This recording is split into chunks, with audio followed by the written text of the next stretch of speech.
Well, tonight's theme, I gather, is back to school. And there are a number of times I've gone back to school in different ways in my life that I found myself gravitating as I thought about the theme towards, there was a time, the first time I went to college, I was one of those people who fell into the cliques of the people who go to the cigar bars and, drink brandy. And I didn't drink my way out of college, but I kind of overwhelmed myself. I was involved in everything in college, and I turned around and I worked for a few years, and then I decided it was time to go back after getting a taste of the working world, food service, waiting tables. Anybody out here done that? And so I went back to college. At this point I was 24 years old, and I was thinking, that I was a bit older than most of the people there, and getting a little bit cross-eyed from the microphone, so there we go, we've got a nice bass sound. And so I was a bit older than the other people in college, and I was a little bit out of sorts at first because I didn't know how I fit into things. I was already kind of situated right on that generation gap where I wasn't sure if the music, everything would be the same. I started feeling like the old man. And then, one by one, I started accumulating familiar faces that I ran into places around the campus. And one of them was Bob, and he was a photographer. I did theater. That was sort of my first jump into things, but those of you who've done theater probably know it's not great for your social life. So Bob was the theatrical photographer, and I just kept running into him different places around. And then there was Jason. Jason was an English major. He did computer programming, and he felt like instinctively threatened by me because he was maybe a year or two older, and he also he had a background in computers, and so did I, and so we would take those computer classes for English majors. And he went in there kind of expecting to wreck the curve, and then I showed up, and he actually had to try. So for a very long time, he and I didn't see eye to eye, and I was kind of hanging out with Bob.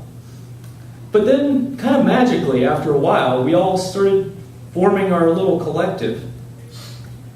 And, well, Jason took a little bit more time to get into that, but when I actually first met Jason, he was dating a millionaire, and much older woman, and I kind of caught him right at the breakup from that. So it was sort of this combination of, oh my gosh, I'm a writer, and I'm actually going to have to make a living now because I'm not going to be marrying this millionaire I've been dating.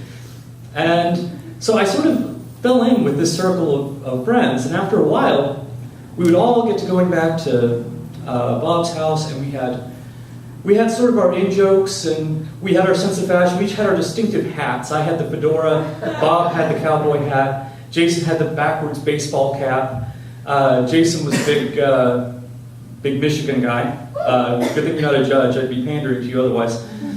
And Bob was a Northern Catholic, so there we go. And I would, like I say, I'd go back to their house after class, and then I eventually realized that there was one problem with us. We all thought we were distinct with our jackets and our hats, but we were basically going after the same type of girl. And if I say small private school liberal arts English major, I think that sums it up. But I'll explain for everybody's sake. We're talking about probably somebody with a bookshelf full of Cormac McCarthy, oversized sunglasses, Parisian sense of fashion, smokes cigars, and swills whiskey. And in the South, you don't run into a lot of those. In a private liberal arts college environment, you're more likely to run into some of them. But I think we were always kind of stepping on each other's toes where girls were concerned. And as it happened, I think the girl that caught most of our eyes all at the same time was this girl who, my first exposure to this girl, I was in my dorm room, and at this point, I felt kind of trapped in there because my roommate was a guy with a crew cut, and he would lie in bed reading books by, oh my gosh, help me out, tall, thin, Ann Coulter. He would read Ann Coulter books with a very noticeable erection through the sheets.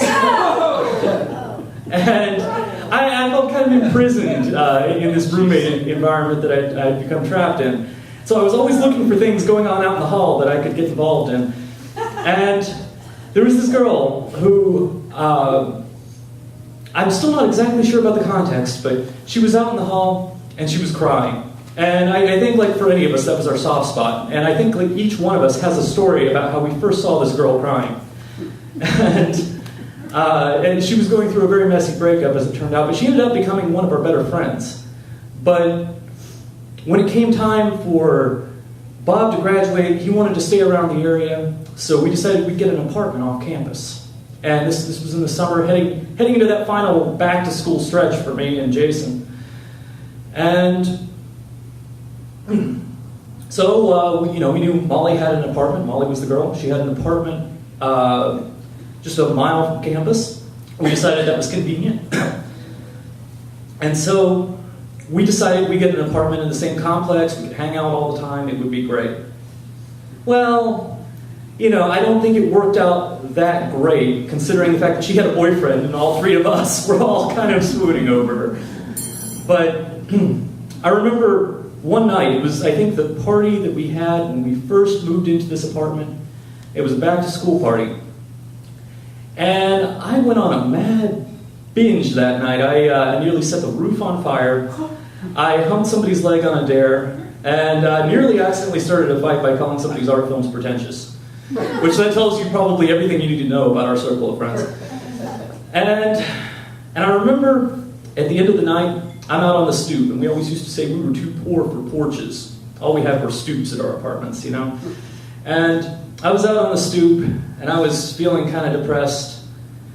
And Molly came out, and she pulled out her guitar, and she sang Hallelujah by Leonard Cohen. And I was just entranced by the music. And I decided I was going to sleep there that night. But Bob wouldn't let me sleep there that night, so he dragged me inside. But that was the beginning, I think, of a period of our lives that all of us have come to refer back to as this sort of golden age. And it was an age which, if you've heard some of my other stories, you've heard kind of about how that era ended. And that's a whole other story with a whole other set of implications, I suppose. But I guess what was amazing to me was how, in going back to school, I went there unsure about what I would find when I got there. And what I ended up finding was family. Thank you.